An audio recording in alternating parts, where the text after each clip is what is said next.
Hey everybody, this is Javier Balderramos. I am the host of Planet Texas. I have Andre Lassiter. Hello. You may or not know, but he's an AI guru. He is the founder and experienced the owner of MS3IT Solutions. How are you doing today, sir? Doing well, man. Doing well. How about yourself, Javier? Pretty good. I was like, man, what am I going to do today? I was like, I think I'm going to talk to Andre. So today we're going to talk about AI and how cutting costs on labor. And he seems to be a really expert at this. He really seems to know a lot about this IT stuff. So I was like, hey, let me give him a call, see what he has to say about this. Yes, indeed. No, we can talk for days on it. So, we'll try to squeeze it into the time we got allotted for the podcast. But yeah, love to talk about it and, how businesses, can reduce certain costs, still utilizing humans, right? Because we're not replaceable. And neither do we want that, right? Because we still got to function as an economy. But, using AI and efficiency, right? Increasing your bottom line and making things a lot more efficient. So exactly, what does your business do? Exactly. Yeah, so that's a loaded question. We do everything. No, so we no. So I'll start by giving a little background of how we started. Is that okay? And then go right ahead, sir. Good stuff. So we started out as your traditional MSP, managed service provider company, which we still do provide those services, right? So we, anything from setting up your network to standing up, compliance, cybersecurity, firewalls, that sort of thing, servers, whatever you need, cloud resources, and even, getting lines for you, right? So if you need internet access, Wi-Fi, you name it, give us a call, visit us at MS3IT.com. We can get that provided for you as well. But when we specialize in shine these days, it's typically, helping businesses to, utilize technology, AI and the sort to make more money, right? Become more efficient and make more money, whether that be, some AI assistance, because there's a thing between chatbots and assistants, right?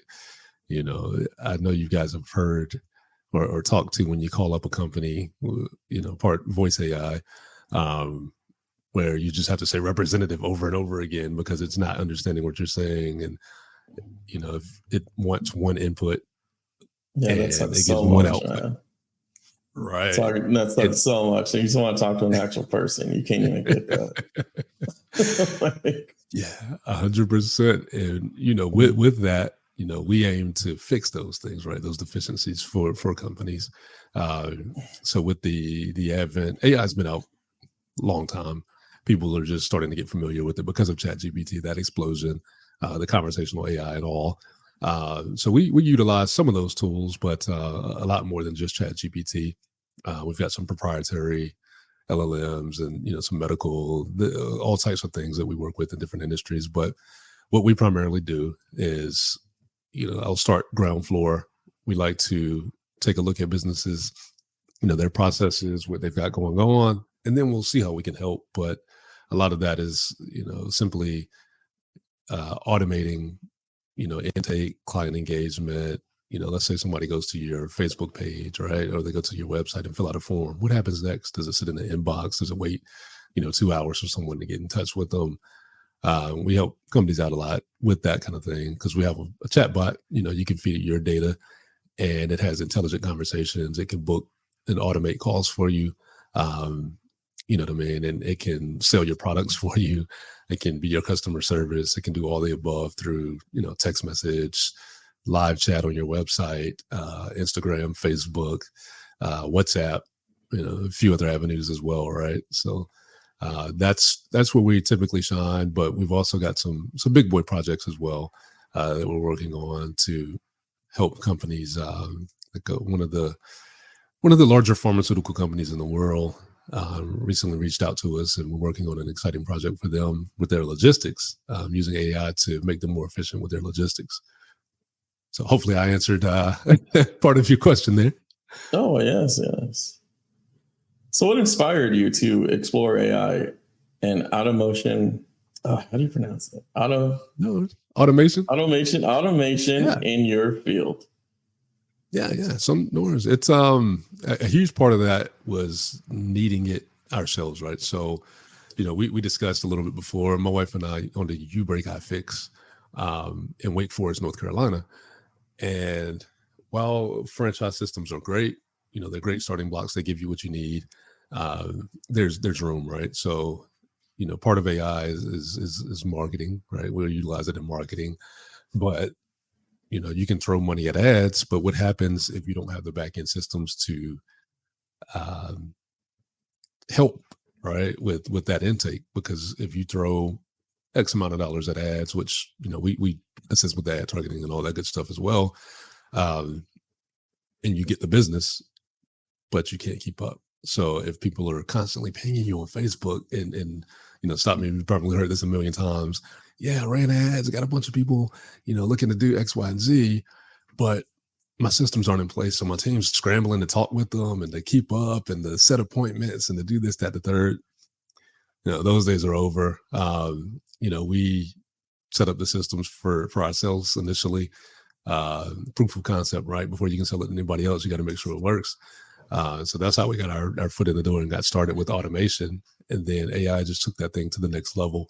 Having our CRM baked in and just going from there, being able to grow the business and, minimize like the human touch to an extent, right? Till you get to a certain point, because you definitely still need human touch.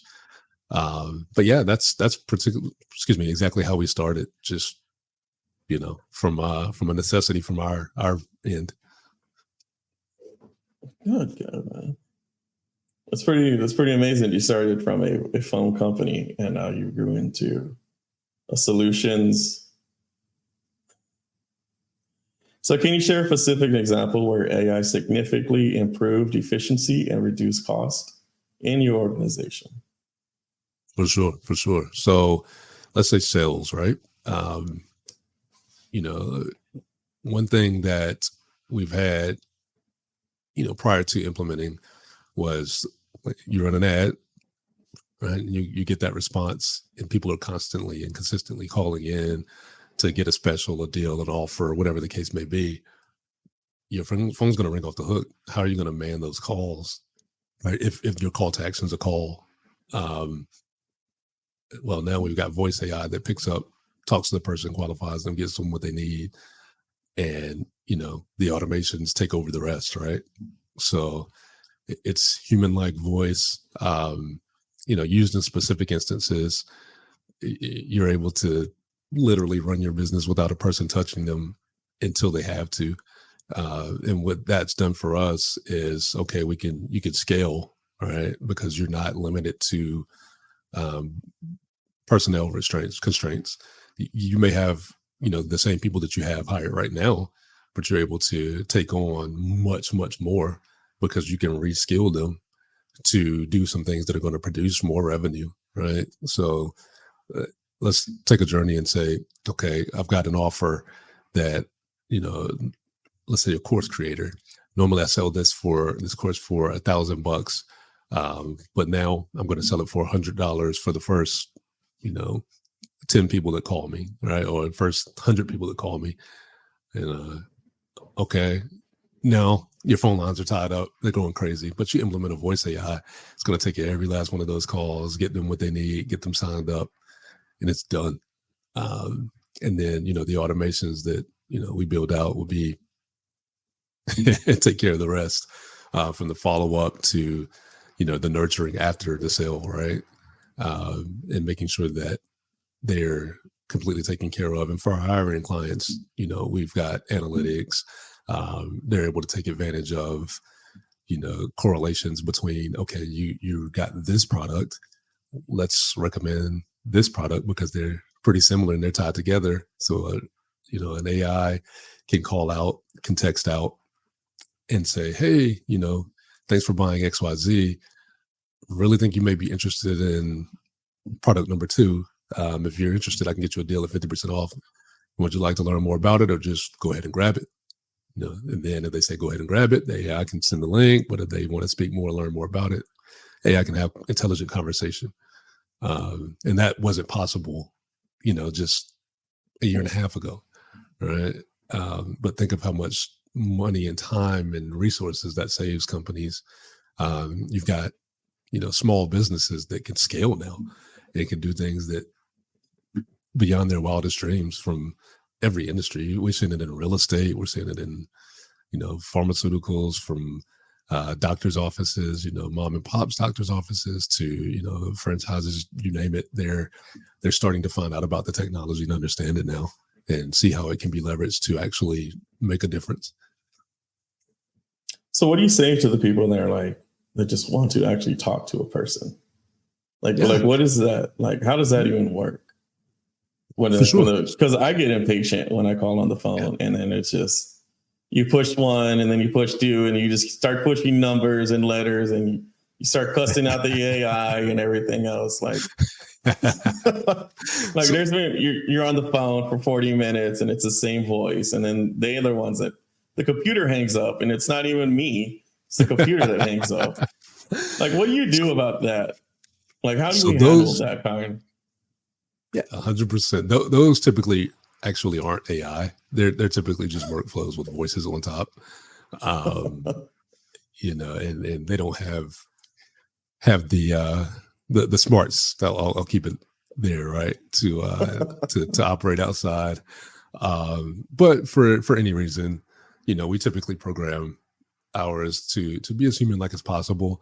But if it gets stuck, right, for whatever reason, it knows to transfer you to a live human. And we have that ability to transfer to a person. So if it's like, okay, you're not getting any headway, you've tried, you can sense sentiment, you're getting frustrated, well, let me transfer you to a team member. They may be able to help you, this, that, the third, right? And it sends them over and you're good to go. Yeah, because there's I can only imagine on the other end that there are people just there laughing and listening. Yeah. And they're like, hey, you take this call now. Now you take this. No, I'm not going to take that. Like, we're just going to leave them there. Just going to leave them there. Yes. Like, yes. I can imagine that happening. So, right? Oh, man.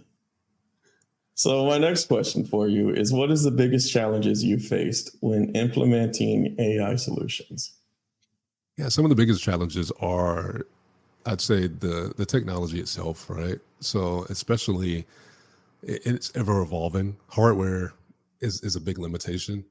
The better the hardware, the better the results are going to be. And you've seen NVIDIA stock rise, right? Because they're making GPUs. And that's the name of the game right now. There's some other technology that's coming out that's going to replace some of that.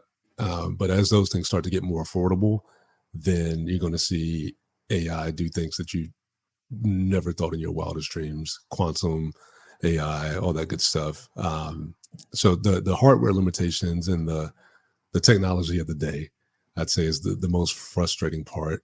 But that's becoming less and less every day of a roadblock, because you're able to push more through. Infrastructure wise, we're ramping up as a nation and as a world, right? A world economy, to be able to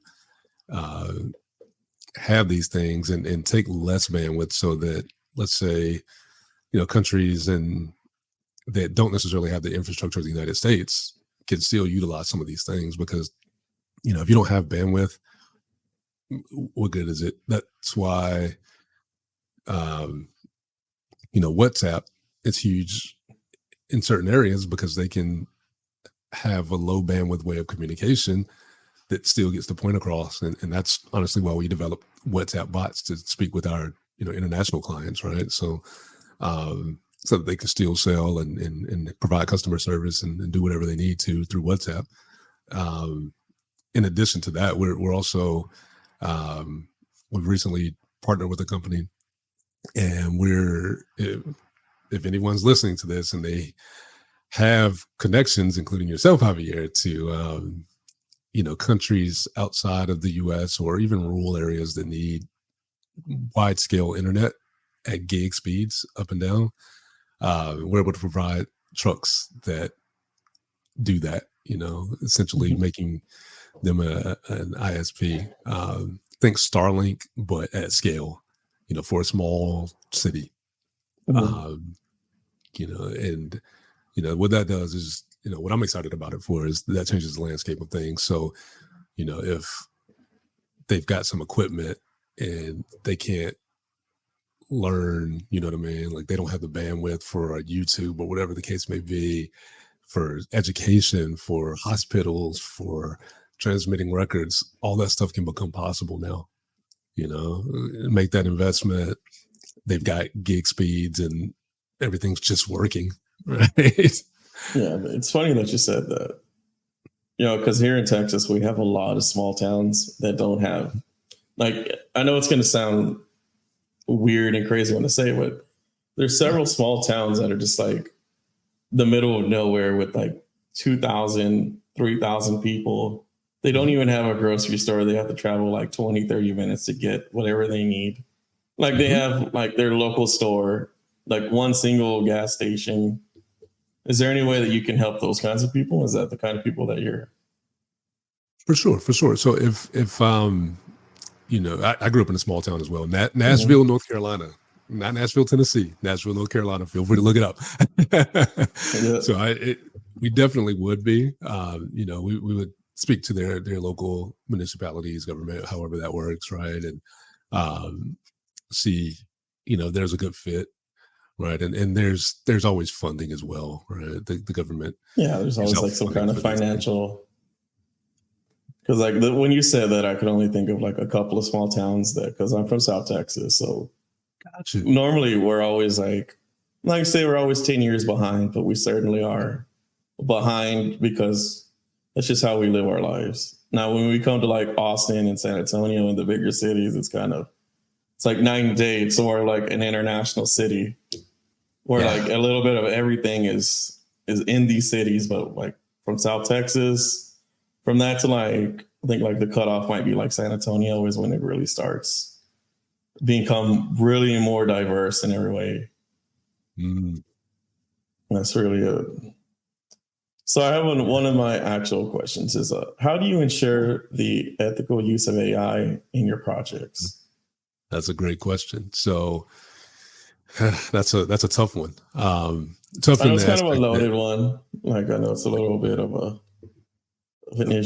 iffy one. It's a great question, actually. Tough in the fact that most people aren't considering it, right? Like most people are saying, hey, yeah, just use ChatGPT.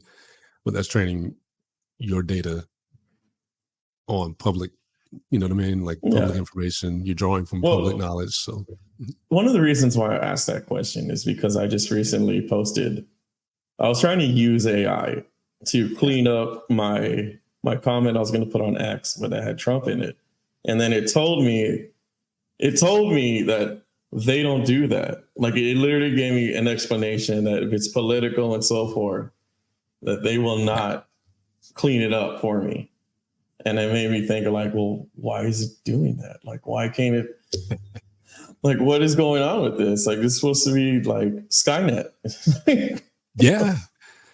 Control is everything. And we've got proprietary LLMs of our own. Like, so think about this, right? For our medical clients, we can't use ChatGPT for that, right? You've got to have a private LLM because you can't share people's information. And there's certain things that you just can't share. Legal, same way. So we've got proprietary language models that's how you control the narrative and the ethics, because let's say the open AIs of the world, the Claudes of the world, they're being trained on public data. So, if 10 million people got together and said, that what's something shocking, a shocking headline, let's say that, President Trump shot a man in the street, right? Like, because like the stuff it doesn't touch that I've been like, because once that happened, it kind of made me like, well, what else is it like? Because it talks about dogs and cats in Ohio and everything, and it talks about the shooting. It's just for some reason, once it gets to the political game, it's just like we're not going to do it. Like, yeah, and there are ways to make it do it, but nah, like some of the stuff you don't need to. Yeah, you don't. Yeah, like ethically, to me that's a good thing that they didn't touch it because it was a wild west before. Yeah, you know, and you can make people believe whatever you want them to believe because more people find out about it. Just like Google, you know, if you Google something, people take that as the source of truth, but your information is only good as the input that you're getting, right? Yeah. So, well, they don't know. Like, it's just a search engine. It's not like, you know, it's not like you're opening up the Bible and you're reading from it. Like, it's a search engine. It's like, right. I've gotten into it with a few people who think they're smart, and I'm like, no, that's not how it works in life. Like, yeah, 100%. And I love the fact that you asked that because people aren't considering that, especially in business. You know, if you're not good at prompting and understand prompting, you can ask these language models anything and they'll respond to it. If you've got an amateur that's building your company's chat bot, you know, I've known examples of asking about, you know, illicit acts or something that didn't happen, and it'll just make it up because it's trying to get inference. You know, Andre, a lot of people don't care. That's one of the things that's because like I'm very new at the IT field. And one of the things that's like a lot of these people are like emotionless. Like they're just not. They are just. You have to learn. There's a certain like lifestyle that you need to live. And a lot, like I really do like some outsider stuff when I try to get into this IT field because I'm like, well, why are you coming to work dressed like that? I couldn't tell you when the one or two times I've actually like work on campuses, and these are just like on my off duty where I just go in there, and I'm doing some like internship stuff. I'm not even doing like actual work. I see these dudes walk in there and they're in like flip flops and like a Freddy Krueger t-shirt and short shorts, and then I see the women and their women are dressed like the T. They're like, they walk in there and they're just some of the most beautiful women. Of course, you have like the other ones that are just not, you know.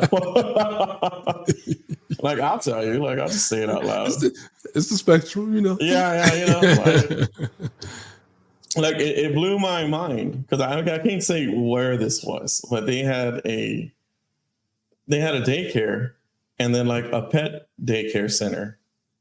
But the pet center was in the middle of the campus and the daycare center was outside the campus. So I'm like, isn't that like kind of, I was telling them like, shouldn't it be the other way? Like, well, no, the pets are more important. Like, are the pets really more important than your children? Is that really? Of course, I was just being a smartass. I wasn't actually like, and they're like, well, yeah, maybe. What? Yeah. They're like, well, yeah, kind of maybe. Like, they get the work done when they're able to hold because they have their sensitivity animals. And I'm just like, what is that?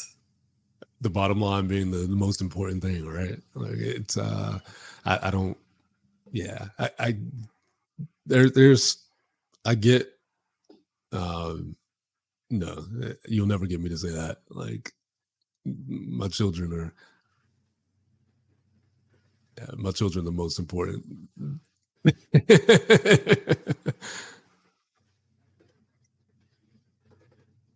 Uh-oh, did I lose you?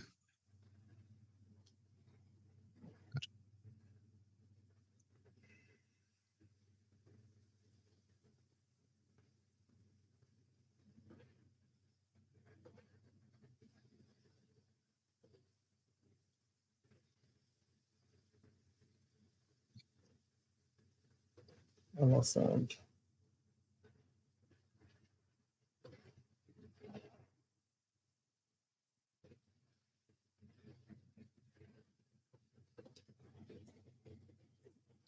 Oh, wow.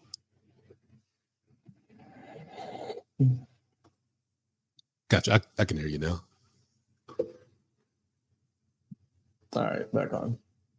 Yeah, man. And so they were telling me about there was a pets, because a lot of them have their rescue animals. I don't know exactly what it's called, because I've only owned dogs. Like, I've only owned like pets, as we keep them outside. Yeah. Until recently. Wait. Yeah. But yeah, these campuses, they have everything. They have, like, you can get their food is free, which blew my mind. They're giving you like parfaits. Yeah, they're giving you like little parfaits. Like, I've never even had a parfait before. I've had an ice cream sundae, but I know what a parfait is. And I'll tell them, like, well, you know, it's an ice cream sundae. Like, no, it's not. It's a parfait. You gotta have the pinky out. It's they're gotta be sophisticated. And I was like, nah, I'm good. I'll take a beer instead. There you go. Oh man. So I prefer to drink my calories.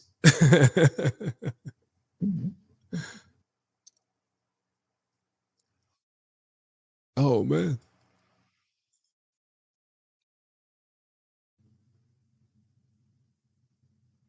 There we go. What is going on with this? All good. It's all good. It's Hello, can you hear me?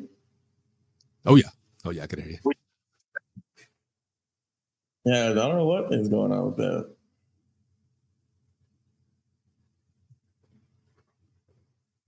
Can you hear me now? Mm-hmm. Oh yeah, loud and clear. Is it not coming through on my end? Nah, it's not coming out through the mic for some reason. I don't know what the hell it's doing. Let's see. It's virtual NVIDIA.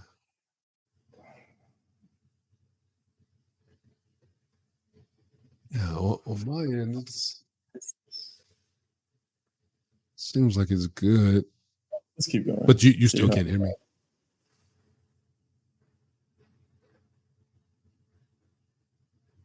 So the next question. Yeah, I got you. I just went on the audio on the computer itself. Gotcha. So what future trends in AI and automatonics are you the most excited about? Yeah, future trends. Excited and nervous about, honestly. I'm excited to see, what AI will be able to help us do medically. We work with quite a few medical companies now. We're actually partnering on a suicide prevention app that I'm excited about, that takes into account several factors, right? Like you got your watch data, your mood, your therapist, all that good stuff concatenated together. AI does its secret sauce, and it says, you're on edge right now. Let's take a break. Let's calm down. Or if you're extremely, at a certain level, it's going to say, hey, it's time to call in help, right? Those are the things that can save lives. That's what I'm truly excited about technology being used for, as well as, cancer detections and sequencing genomes that, frankly, it's tough to do. Computers are doing a lot of that stuff now, but when you involve AI in it, it just 10, 100 X's, right? what we're able to do. Like I was just looking, it said Brett Favre has Parkinson's. Maybe we can utilize AI in the near future to help, with some of the symptoms and be able to, do some things there. But in addition to that, figure out the root cause of it and fix it. Right? Maybe AI can get in there and study the human genome and, some others and just go crazy. I know some of these things are in the works, and that's honestly what I'm most excited about. That and giving, the little guys a shot, right? Small businesses. It doesn't necessarily level out the playing field, but it gives a much better advantage when you can utilize things such as, the AI chatbots or the voice AI, or, automating certain steps and all that good stuff that we're doing for our clients, that, you're seeing the light bulb go off. It's like, this stuff really works, right? And you start to see the dollars from it. So your business can sustain, and you can hire people and grow and expand, and it just changes lives, man. So that's the stuff I like to see, tech being used for good, not necessarily to, blow up the world or serve high risk movements, which is a good thing too, I guess. But I don't think we're at that point yet. I don't think we're there yet. Nobody destroying half the earth or sending the asteroid or any of that nonsense. Like, I still think we're stuck on Idiocracy. Have you ever seen that movie, Idiocracy? I have. I think they're living it right now. We're all right there at this point in time with this years. Oh man, I love it. So I'm going to ask you something. I don't know, you may or may not. Like, it's okay if you don't answer it. Whatever, but prefer it if you do. I got you. So, with the benefits of AI and animatronics and so forth, this job displacement concern, like, how real is it? Like, how real is it to see? Because we're seeing FANG and a lot of these tech companies, and they're laying people off. Yep. Not in the hundreds anymore, but they're laying them off in the thousands. Like, we're seeing the videos on TikTok and YouTube and Facebook of just people that are not getting jobs. They're just, they're getting let go, and they're trying to benefit as much as they possibly can for the dollar. Like, is this a real concern? Absolutely. It's a real concern. There's going to be some downturn, right? And that's what I was saying about,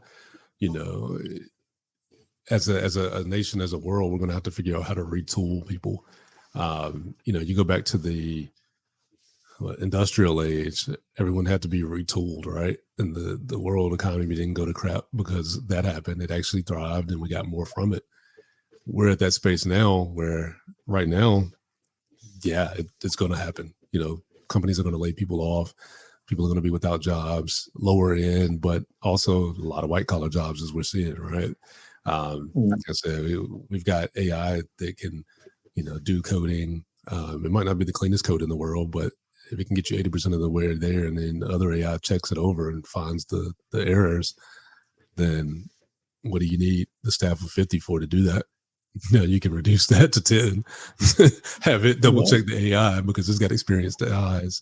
But it also opens up, learning how to maintain the AI and to work with the AI to get better outputs and, speed things up. And these robots are going to need to be serviced, right? There might come a point where robots service robots, but for now, you need that human eye, right? So just retooling people and reskilling. But we have to be careful and mindful of how we're using the AI, because as we know, like, money makes the world go around. And, companies are, if you're a publicly traded company, your first duty is to your shareholders. So you're going to utilize AI as much as possible and automations to get you that profit, that benefit. But they also have a responsibility, because of, who's buying the shares if nobody has a job, right? That's a whole lot of the white collar jobs. Yeah, no kidding. A lot of the white collar jobs I see are getting let go, and they just seem like really lost, because they're just here in Austin. This is Silicon Hill. This is basically like the second or third hub in the United States when it comes to technology. And it's becoming difficult for quite a few people that I know when they got let go, and they're all fighting over the same few jobs. Yep. Yeah. you kind of see the writing on the wall for certain positions. There's senior level positions, but you've got everyone fighting for that, right? And then your entry level positions are going to be prompt engineers. Right now, a year ago, prompt engineers got paid $300-400K. Now that's starting to come down a little bit, and then before you know it, that's going to be entry level. So learning those tools like Python, it's very valuable, right? While AI can do certain things, there's always going to be that human element for the foreseeable future that you're going to have like someone around. But it's opening up a new lane for, your trades right now. Like if you're a plumber, an electrician, like the blue collar job. Oh yeah. Like even in the Air Force, we're working with them on some AI, potentially to look at aircrafts, right? Aircraft repairs, because you've got an aging population that were the mechanics all these years, did a great job, but the new generation doesn't know how to turn a wrench. They don't know what to look for here and there. So with the aging population going, who's going to say, hey, that's a crappy repair? Don't send that plane out of here. Is it within spec? Now AI can look at it and say, okay, make this repair here, here, and here. Change that, do this, do that, get it right, run it back through, and you're good. So you don't have people dropping out of the sky like some other companies have had some quality issues with the planes. Having to use companies at some point. Indeed. So that actually brings up to one of my next questions is, can you discuss any projects where it has failed to meet expectations? And if there's a learning ability there that we can actually take from? For sure. So typically when something fails to meet expectations, it's on the customer as well as the provider, right? Because the AI does what it's told. For the most part, right? We're approaching that era where it can do its own thing, right? But that's to be tested and thoroughly vetted before you unleash it in production. But with that being said, it's usually people aren't clear on their business processes, right? So you come to, let's say, us, and you tell us you want to, we'll keep it simple. I want to run Facebook ads because I want, everybody to see my product and to buy it. Okay, great. But when that happens, you didn't consult, with us, and you just, no, I don't want that other stuff. I don't want the CRM, the automations and all that. Yeah, they just want like they think if there's, you put your face on it and then they're just going to magically know what it is. No, it doesn't work that way. Yeah. And, if we've run into that in the past, and that's, frankly, it's not our ideal client, right? If you don't, we won't take you on if we're not going to make you successful. And I wish more companies were like that, but people are running cash grab, right? We're more of we work, to ensure your business is success. That's why we're business solutions and not just, marketing. We're not just IT. It's not just one thing. You got to be doing all of it. For sure. For sure. A lot of people don't understand that part. It's like when you go to a mechanic, you want that one thing fixed, but they're going to tell you all the things that need to be fixed. And then you just ignore whatever they tell you. And you just go with the one thing, and then you worry about why is my car breaking down again? Well, I don't know why. Let's give you this whole list of everything else wrong with it. That's a great analogy. That's it. And then they're upset, right?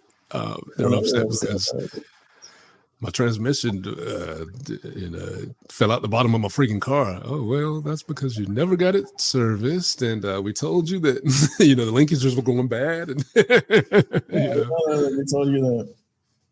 I was sitting there a while back. I was trying to get a lift on my truck. Yeah. And they're like, well, you need to get all your bottom serviced out. And I was like, so I did that. So I guess now I got to wait another year so that I can actually get the lift kit installed on it, because it's cost too much to get it all done at once. but it's not what you wanted to hear, right? But you need to hear the truth. That's what a lot of people don't want. A lot of people don't want to hear the truth. That's it. Yeah, they'll rather hear someone that says, I'll shut up and take your money. And that's like the worst kind. That's the worst kind of like effort right there, because they won't tell you anything after that. Yeah. So what advice would you give businesses looking to start their AI journey? Like, what is it that you would tell them if I approached you and be like, hey, I need your help. I want to use AI to make my business something, or can you have AI talk to me and just talk to me and that's it? Like, what is it that businesses are looking for, kind of aspect? For sure. So I honestly, I'll tell them straight up, AI is not the easy button. It doesn't fix your business processes. It doesn't fix your deficiencies from implementing one thing, right? So what we do is consult and find your entire business. There are plug and play pieces that we can obviously do, right? Like if you wanted an appointment setter that books to a calendar, we can do that.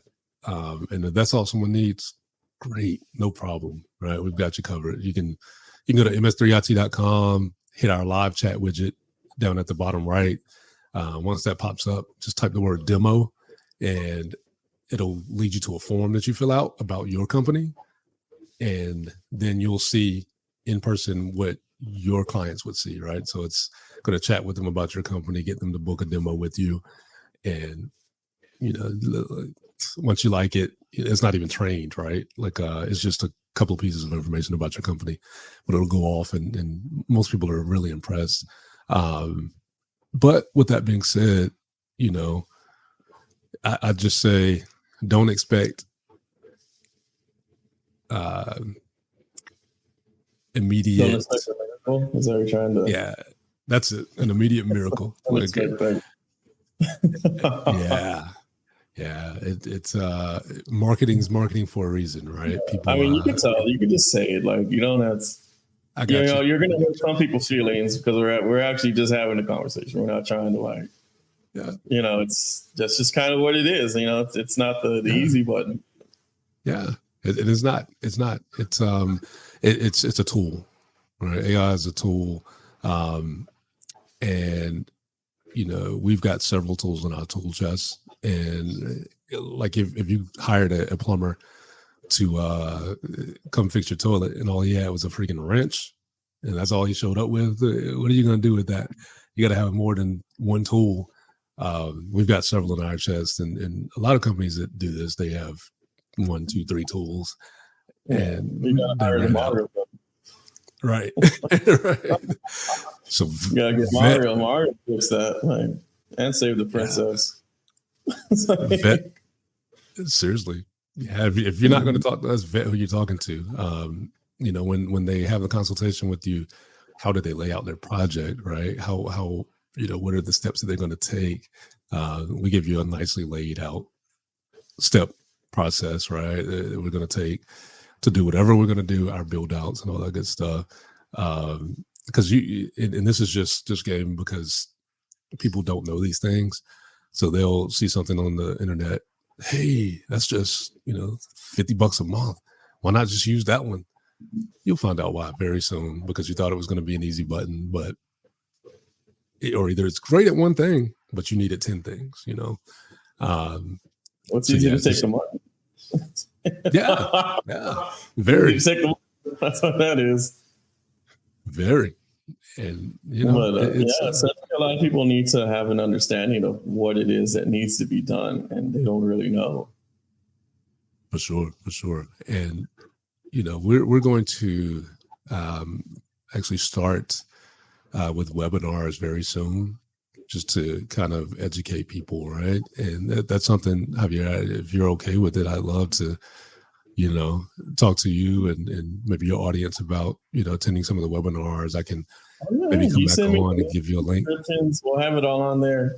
If you want, before it comes out, we can come right back on and we can shoot like a little 5-10 minute, we can actually play off each other and just, we can be stupid and just have a good time and get it out there because it has to be good and funny and Oh yeah. interactive. It will also Oh be yeah. educational. Yes, indeed.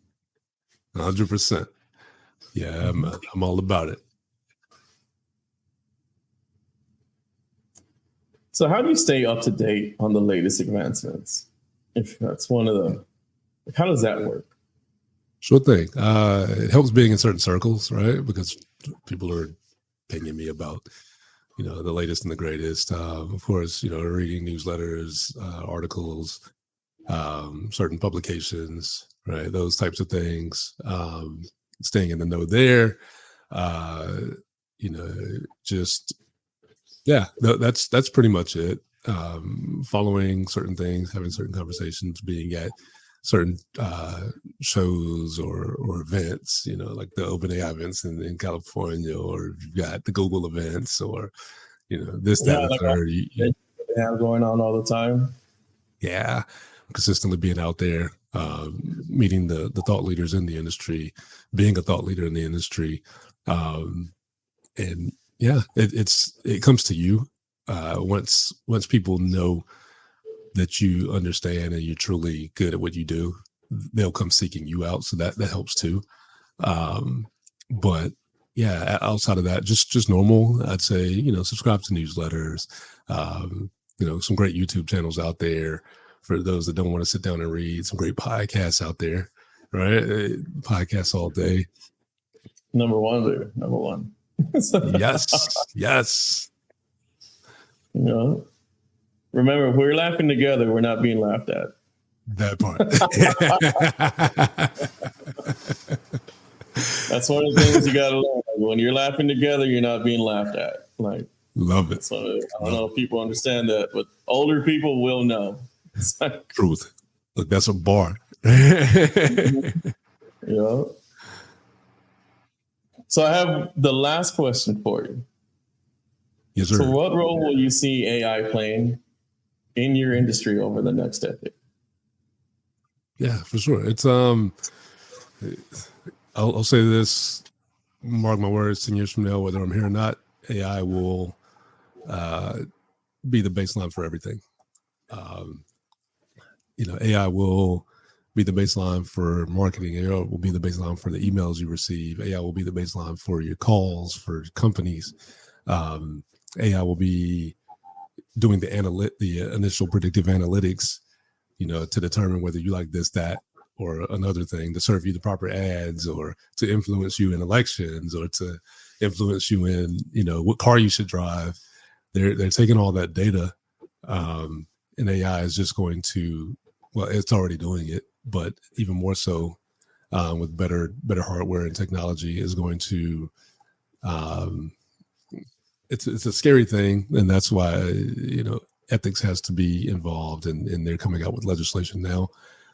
But AI is going to be utilized in every single thing that we do, from our phones to, like Google, right? Alexa, whoever you choose. Like all of the tech groups, like all of them are, I know that their jobs are being threatened right now because of AI. And they're the ones that are doing it. Yeah, they're making their own replacements, right? But it's a tough thing, and if you're able to, it's going to make the wealth gap widen. You're going to see, a lot of tech people, a lot of people that can utilize the tools, a lot of business owners and businesses that, can become way more efficient, utilizing the tools to make more money. And what I want is for small and medium businesses to have that come up, not necessarily all the the huge companies, which they're investing. I know right now, huge amounts of money, because they AI is the hot button topic, so they got to have it in some form or fashion to keep their shareholders happy. And while that's great, I want the small and medium businesses to win, and to be able to employ those people that are laid off from the larger companies, right? Because they got to land somewhere. If not, we're going to have blood in the streets, frankly. because people are going to eat one way or the other. You know, it's actually wild that you said that out loud. Though the part of like the people are going to be richer and other people are going to be poorer. Like you don't really hear that in the IT world, but it's a thing that's not said. That's one of the things I want to give you credit for because I haven't really heard it. It's just one of the things that aren't talked about out loud. Yeah, about the wealth gap difference. There's a reason. It's existing and it's doing nothing but getting worse. Like you know, one thing you can do for if you've got children, teach them, you know, the Python, the how AI works, how automation works. If they want to go on the technical side, but if it's not for that, teach them how to have a big personality and sell and get with the right people that do understand that technology to utilize it so that they can make some money. Because outside of that, in my opinion, it's going to get tough. Because right now the trades are the sweet spot, like I was saying, right? You know, you can make great money because there's not enough electricians, there's not enough plumbers, there's not enough HVAC, whatever the case may be. There's not people that want to do blue collar work. Yeah. And, you know, right now that's safe, you know, but there will come a day that there are machines that can do a lot of that, can take on and analyze a lot of that and become cost effective to do it. Honestly, they exist already. It's just cost effectiveness. And you kind of see it. You kind of see it when you go to McDonald's, or you see it when the little machine brings you the food. Because I know you've probably seen those YouTube videos of homeless people robbing the robot with the food in it. Yeah. It's slowly replacing, and people don't even realize it. Yep, hiding in plain sight, and it's scary. I was in Florida. We were in Tampa, and there was a robot, you know, delivering food. Was thought about using for some social media content, and just might, right? Like, it's thought provoking, right? So, well, people think it's cute. People think it's like it's one of the things that's actually not funny when you really think about what's going to happen in 10 years. Because that used to be a 16-year-old's job or a 20-something-year-old's job, or even somebody that's retired or somebody that, you know, is down on their luck and they had to get some money in to support their household. Hey, I can go to McDonald's and get a job. I can go to Burger King. I can go to wherever, Wendy's, you know, but now they're fighting over those jobs too. Yeah. I think like one of my complaints I've always had, and it doesn't actually have anything to do with IT, is like men and women that are not willing to take the next step, like in life. And that's one of my problems and issues. I've always it's very aggravating for me.